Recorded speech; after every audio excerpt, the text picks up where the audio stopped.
Hello everyone, welcome to my channel. It's Clay from Clay's Collections, and today we have, for the first time in a long time, a Goodwill Bins haul. It's been a couple months since we've been to the bins, and I happened to be in the area. So I thought I'd stop by, and I'm glad I did. Found some good finds. Books, of course. So if you're new to the channel, welcome. Thank you so much. We'd appreciate it if you hit the subscribe button and the notifications bell, so you'll be notified whenever we upload a new video, which anymore is a little more sporadic than it used to be, but that's okay. Life goes on. But yeah, I ended up winning an online auction and won 4 lots out of the online auction, which I didn't expect to win that. I really didn't expect. So I went to pick that up today. It's a Friday, and it was not far from the Goodwill bin, so I said, while I'm here, I'll just stop by. It's Friday afternoon. I doubt if much is left, but I was really glad I did because I found some good inventory, solid inventory, nothing of significant value, if you will, but good bread and butter books. That is what keeps me going every month, right? And I don't sell online. I only sell at a brick and mortar store called the Pink Elephant in downtown Hopkins, Minnesota. So if you're in the area, be sure to stop by because it's worth it. People love the Pink Elephant. I'll just hop right into it. And I know, my longtime subscribers know that one of the things I look for in books is those books that have local interest. So I found some of those today, and they sell very well for me. So that's why I look for them. So one of them I found, and being it's springtime, this is a great time to put it out, is University of Minnesota Landscape Arboretum, which Cindy and I love. It's a great place to go, and all throughout the year, not just during the spring and summer. They have Christmas displays and everything else through the winter. It's really cool. And they have a fire going so you can make s'mores, which is really fun when it's, 20 degrees outside and snow all over. Anyway, so I picked up this gardening book. Again, it's more just local interest, so it's not a high dollar value. It's sold new for $5, and it's probably about what I would put on there when I put it out at the Pink Elephant. But look at this, Better Homes and Gardens new garden book. This one is a 1968 copyright. It's actually in excellent condition, other than the cover just being a little dirty in spots, but that'll clean off. But otherwise, the pages and everything is just beautiful condition. So pick that up. And at the bins, you pay, at my bins here, you pay by the inch. So I had 12 inches at 70 cents an inch. So the total came to $8.23, including tax. So that's not bad considering I got 2, 4, 6, 8, 10, 12, 14, 16, 18, 20. So my goal is to be 50 cents a book or less. And I easily accomplished that today. So here's another local interest book, Sod and Stubble by John Izzy. I don't know how you pronounce that, but this actually is not Minnesota local, but it's Nebraska local. Now, I'm originally from Nebraska, so it has that, but it's, has those stories in it. And I actually bought it to read because I love reading these local history books. Another area of books that I do really well in are kids' books. This one, Kermit and Cleopatra, I'd never seen this one before. This is not the very first edition. Actually, this is the first edition. There's another one that isn't. Anyway, this is the first edition, and this print is really tiny. But it's from 1981. And I'd show you, but it's so small I wouldn't be able to get it well. So this is a $10 to $15 book. It's in great condition, especially for a children's book. Here's another local interest book, The Tigers of Como Zoo. We actually are members of this Como Zoo, which is located in St. Paul. It's a great little free zoo, but you can buy memberships and get special deals, and we've done that. So again, a nice local interest. And the other reason I look for these local interest books is many times they're autographed because they're local authors. So I could add them to my autographed. See that little, you can see the bottom of it there. That's my autographed book selection. It's almost the entire shelf. There's like 4 books up there, 4 or 5 that are not autographed, but the rest are. A Letter to Amy, another children's book. And these, I typically sell for $4 or $5 each.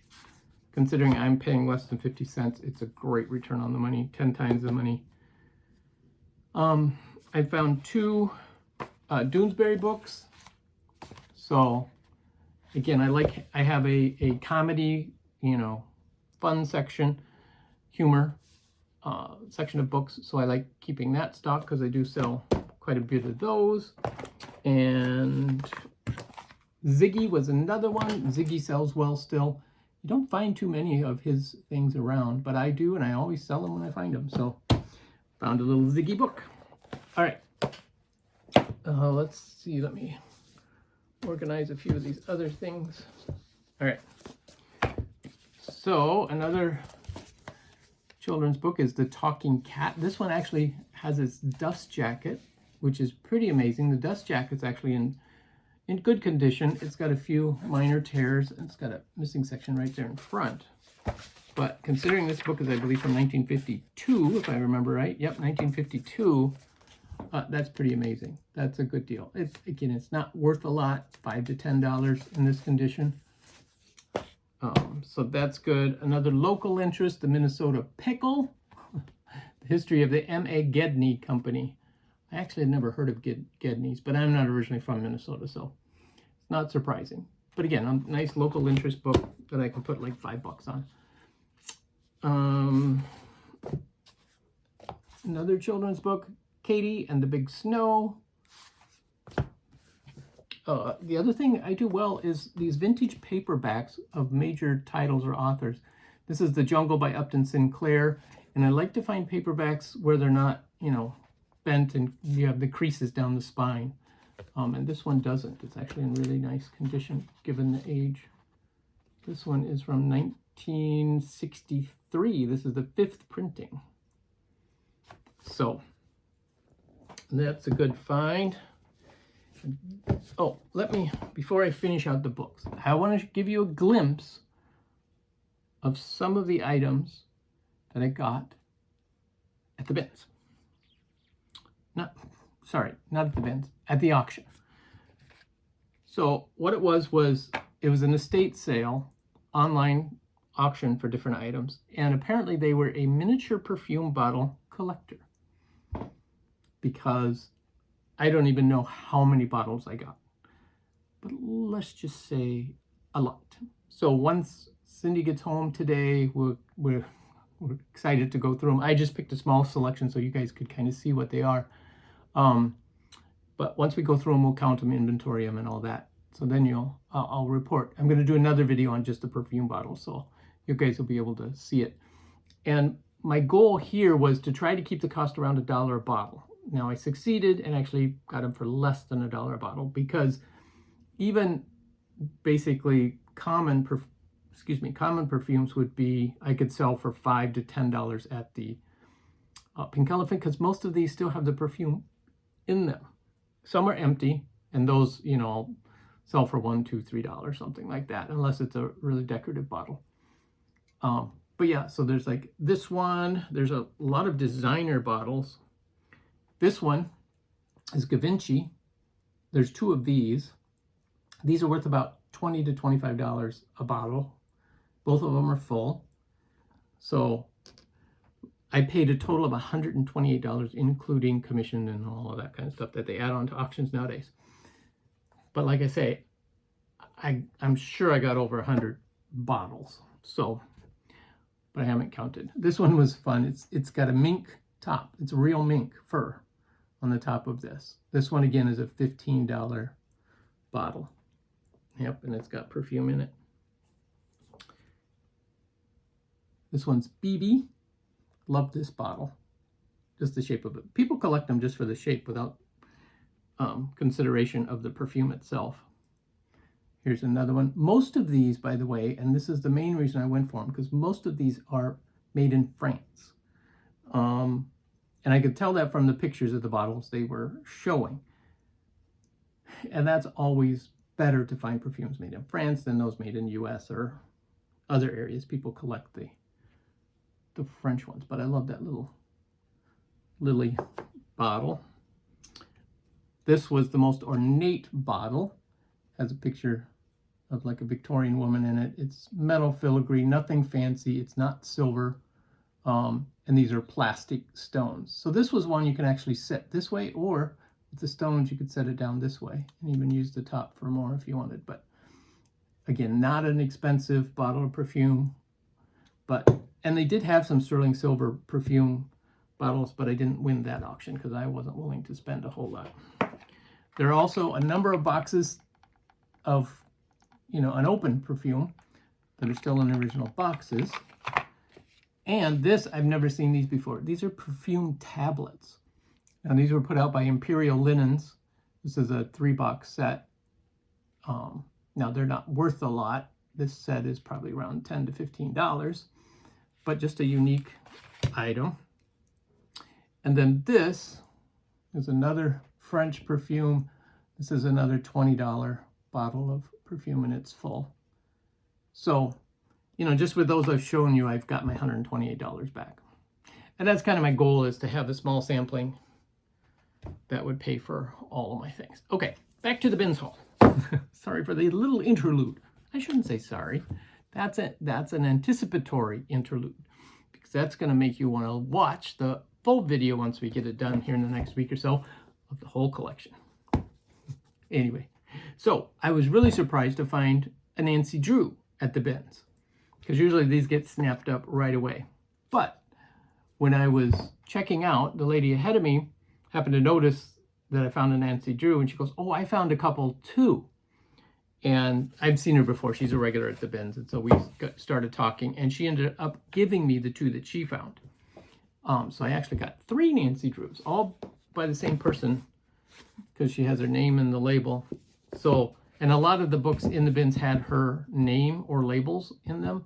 So they probably, family donated her collection. And I did pick up some because they're nice, vintage books. And it's harder and harder to find. I don't know if you're finding this, but it's really hard to find this edition of the Nancy Drews because everybody's trying to collect this. I believe they were put out in like the 1980s. You can find the later ones with the glossy covers or the earlier ones, but these are harder to find. All right. The other category that I do well with is holidays. Christmas, Halloween. Halloween, I actually do really well with books. So I pick up any that I find. This is a Goosebumps Haunted Halloween, Slappy's Return. And again, $4, $5, $6 I put on these books. But I sell them all. So this is the Ghostmobile. This is actually a Apple paperback. So I found this Casper one. This is a junior novelization. That's hard for me to say today for some reason. And then this one, The Dark 30, Southern Tales of the Supernatural. So it's not, I almost didn't pick it up just because the corners are kind of bent. It's not in the best of condition, but the graphics are good. So I was like, I'll go ahead and do it. So then I picked up this Christmas book. It's still new, sealed in the pack. So $10 book. This is another local interest up north. This does talk about Minnesota. It's in the Duluth area, which is up in the northern part of Minnesota. And this one. This is a limited edition, beautiful book. This is the Ledger Book of Thomas Blue Eagle.